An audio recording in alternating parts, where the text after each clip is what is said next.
Hi guys, আপোনালোকৰ তাত আৰু এটা গাড়ীৰ ভিডিঅ' লৈ আহিলোঁ। এইখন হ'ল আপোনাৰ গ্ৰেণ্ড i10 আস্তা মডেল হয়, একদম টপ মডেলৰ, পুছ বটম আছে, হোৱাইট কালাৰত হয়, 2014 চনৰ গাড়ী, একদম পুৰা টিপ টপ কণ্ডিশ্যন আছে, এক্সিডেণ্টেল নাই, ইঞ্জিন চিল আছে, আপোনাৰ কালাৰ আপোনাৰ অৰিজিনেল পেইণ্টত আছে।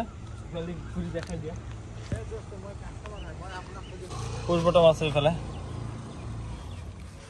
ষ্টাৰ্টিং কণ্ট্ৰলাৰ আছে, টায়াৰ চায়াৰ পুৰা ধুনীয়া কণ্ডিশ্যন হৈ আছে। আপোনাৰ 1200 চিচিৰ হয়, বহুত ধুনীয়া কণ্ডিশ্যন আছে, হোৱাইট কালাৰ। এইখনো আপোনালোকে ফাইনেন্সত লৈ যাব পাৰিব, মাত্ৰ আপোনাৰ 1 লাখ টকা ডাউন পেমেণ্ট দিলে এইখন গাড়ী লৈ যাব পাৰিব। দেখাই দিয়ে,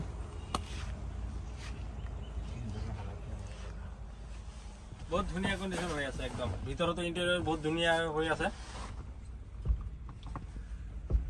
1 লাখ টকা ডাউন পেমেণ্ট দিলে আপোনালোকে এই গাড়ী লৈ যাব পাৰিব। এড্ৰেছটো হ'ল ঢেকিয়াজুলিৰ পৰা আহিলে চিৰাজুলি পাৰ হৈ কেন মটৰ্ছটো পাব, আৰু ওৰাংগৰ পৰা আহিলে ওৰাংগৰ পৰা 7 কিলোমিটাৰ দূৰতে এখন ডিলাৰ আপোনাৰ ৰাস্তাৰ অপজিট চাইডত।